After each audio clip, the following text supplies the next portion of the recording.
Olá, tudo bem com você? Eu espero que sim. Seja muito bem-vindo ao canal Salve da Rodada, o canal do YouTube que fala a cada semana sobre o desempenho dos 20 clubes da Série A do Campeonato Brasileiro. Vamos lá? A 28ª rodada teve 8 dos 10 jogos marcados. Infelizmente, 2 acabaram sendo adiados, entre os jogos entre Palmeiras e Corinthians, Atlético Mineiro e Santos, porque Palmeiras e Santos disputaram as partidas de ida da Copa Libertadores da América. Ambos jogaram na Argentina e os resultados foram os seguintes: o Palmeiras venceu o River Plate por 3-0, obtendo uma excelente vantagem no jogo da volta, e o Santos empatou com o Boca Juniors em 0-0.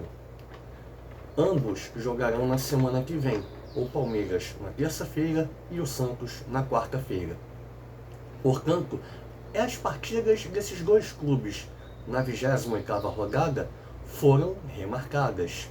O Palmeiras enfrentará o Corinthians no dia 18 de janeiro e o Santos enfrentará o Atlético Mineiro no dia 27 de janeiro. Uma coisa interessante: no mesmo dia 27 de janeiro, haverá o jogo que era para ser da primeira rodada, entre o Palmeiras e o Vasco, e que não foi realizado por vários motivos.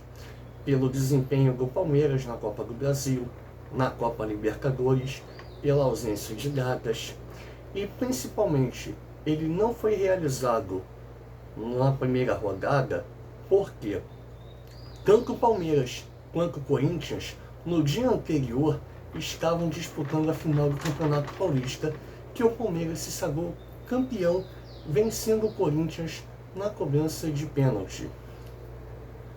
Vamos aos jogos da 28ª rodada, que foram os seguintes: o Botafogo perdeu para o Atlético Paranaense em casa, 2-0, gols de Renato Kaiser e Léo Cittadini. O Grêmio venceu o Bahia por 2-1, excelente vitória do tricolor gaúcho sobre o tricolor da Boa Terra. Gols de Wanderson e Diego Souza para o Grêmio. Anderson Martins fez o gol do Bahia. Em Curitiba, o Coritiba perdeu mais uma vez.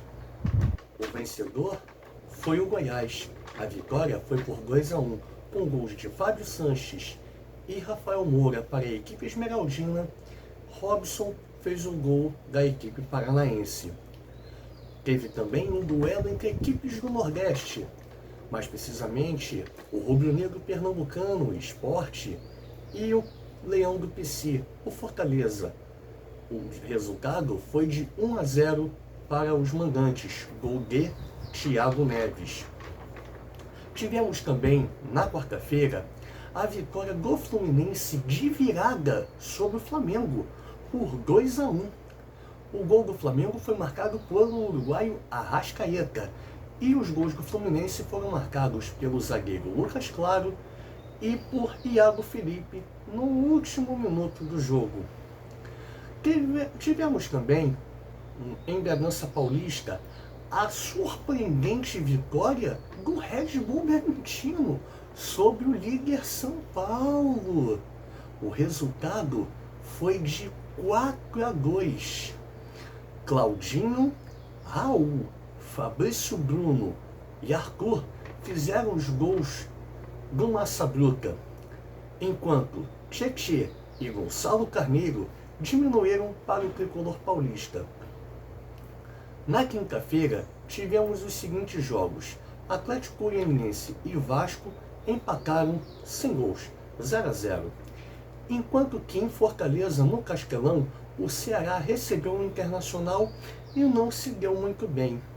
2-0 para os colorados, gols de Caio Dantas e Yuri Alberto. Foi uma rodada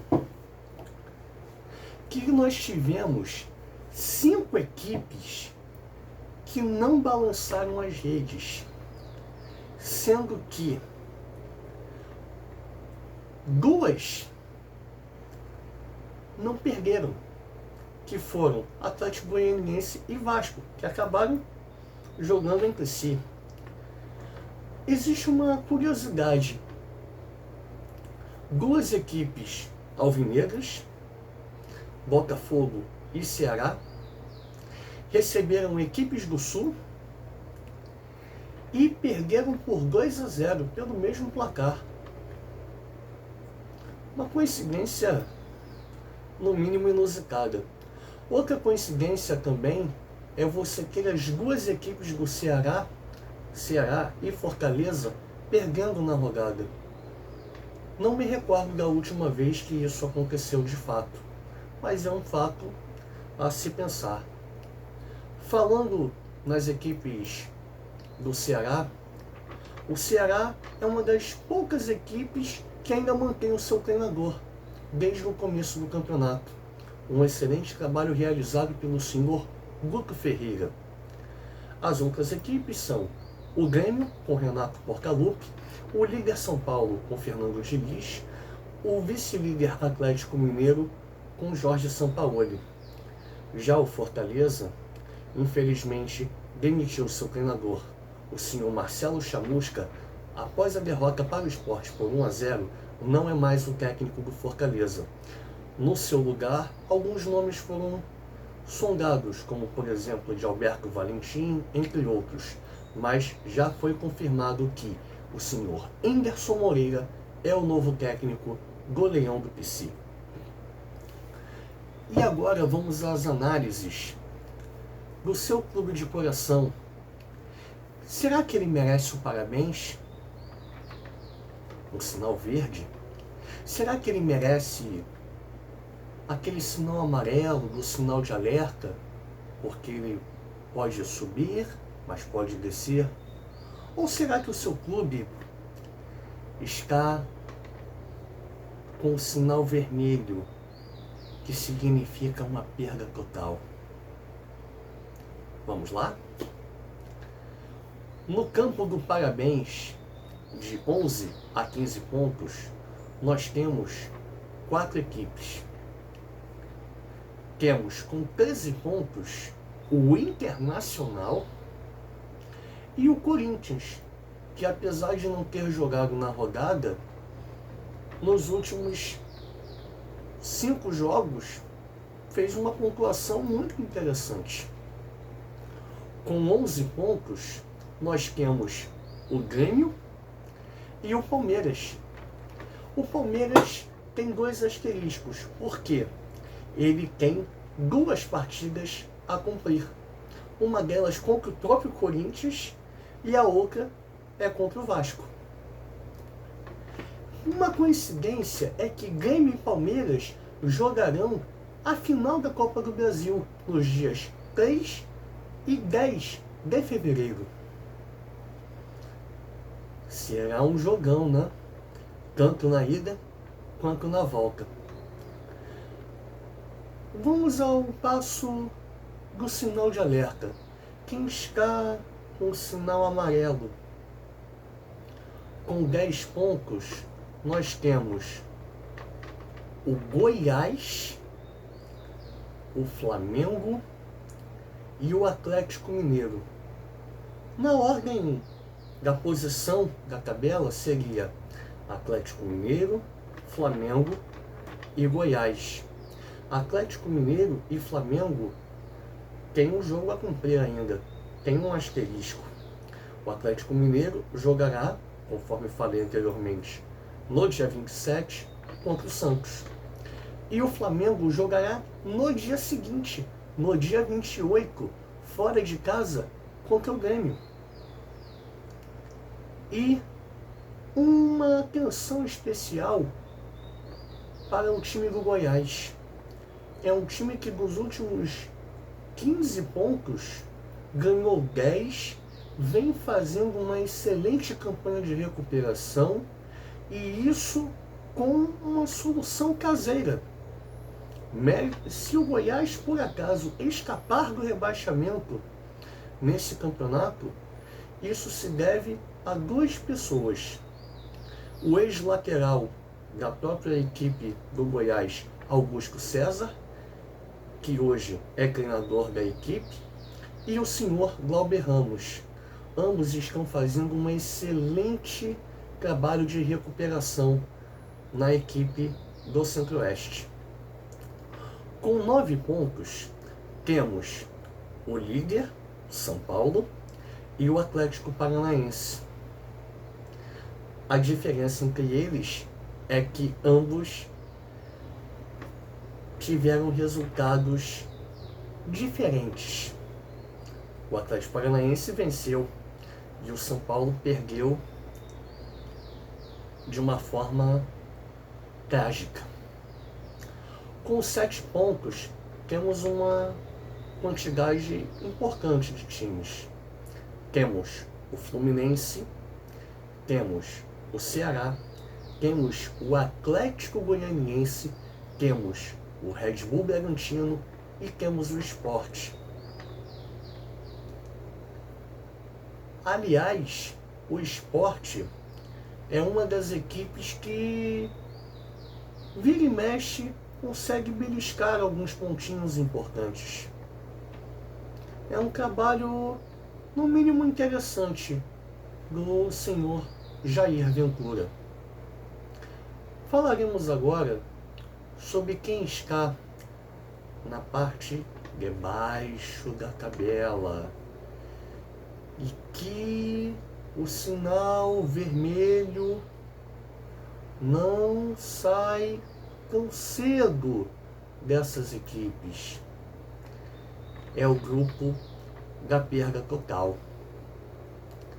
Com 5 pontos, temos o Santos e o Vasco, ambos com um asterisco.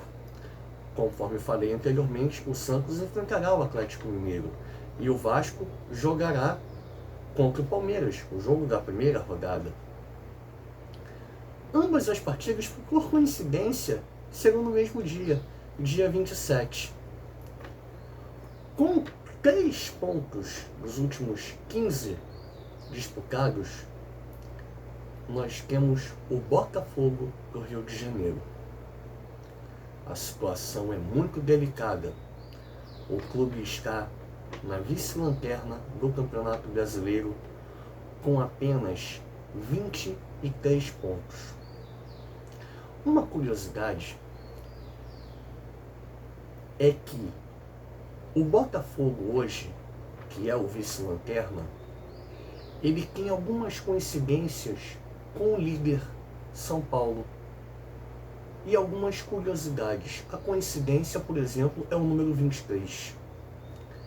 23, ao mesmo tempo, é o número de pontos que o Botafogo fez até agora no campeonato e é o mesmo número de saldo de gols que a equipe do São Paulo tem até o momento. Uma curiosidade: o São Paulo é a equipe que mais venceu nesse campeonato e tem 4 vezes mais o número de vitórias que o Botafogo, que é o time que menos venceu no campeonato. O Botafogo só venceu 4 vezes, enquanto que o São Paulo venceu 16 vezes. Uma outra curiosidade sobre o tricolor paulista: é a única equipe que até agora não perdeu como mandante. O São Paulo perdeu alguns jogos no estado de São Paulo.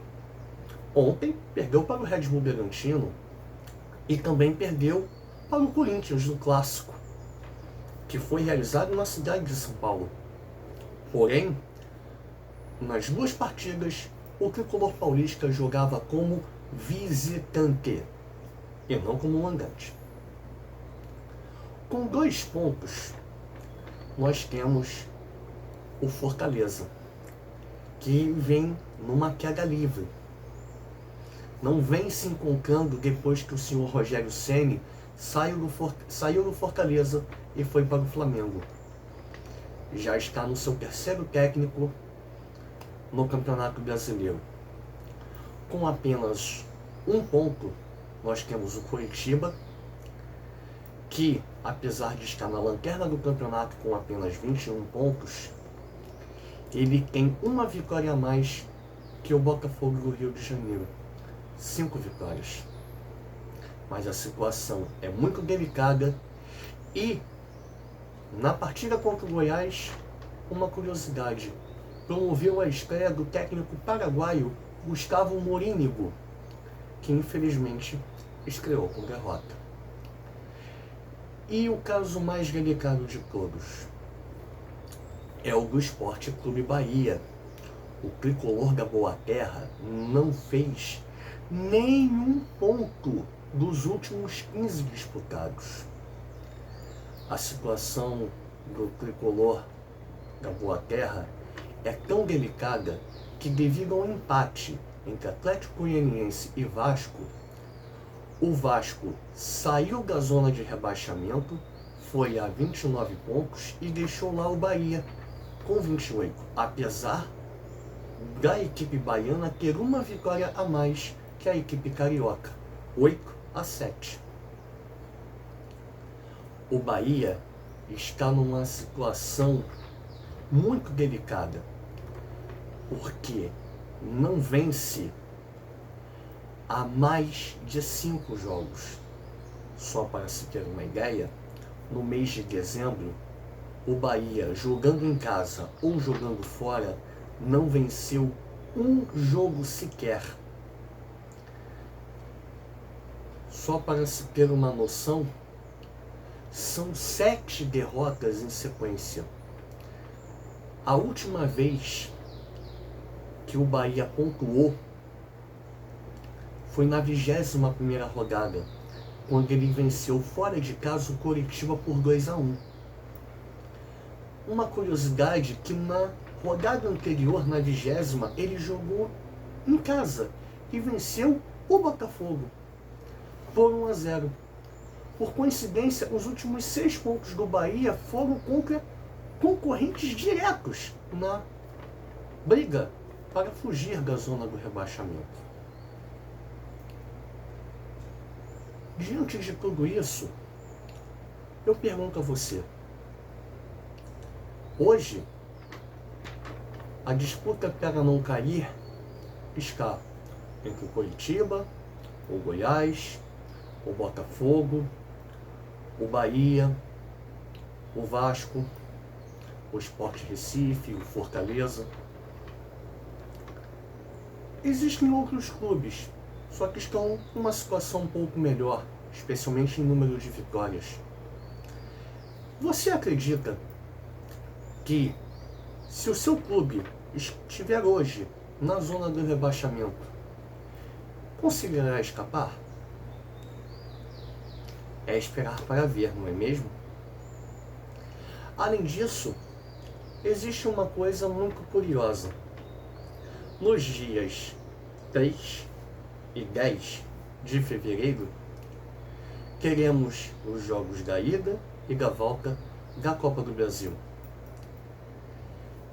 Por um acaso, se Palmeiras e Santos forem à final, as partidas da rodada correspondente terão de ser remarcadas.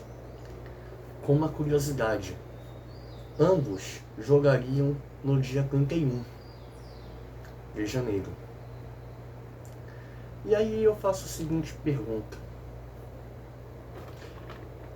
e então, na CBF, será que a senhora terá datas para realizar todas essas partidas e conseguir acabar o campeonato até o dia 24 de janeiro, sem que haja nenhum prejuízo a nenhuma das equipes participantes, independente de estar participando em competições paralelas, como a Copa do Brasil e a Copa Libertadores da América? Aguardemos as cenas dos próximos capítulos. Se você gostou, deixe o seu joinha, compartilha, ative o sininho das notificações e deixe o seu comentário. Sua opinião é muito importante para o canal. Tudo de bom, fique na paz, cuide-se bem. Isso é tudo, saudações, João Paulo. Valeu, tchau, tchau.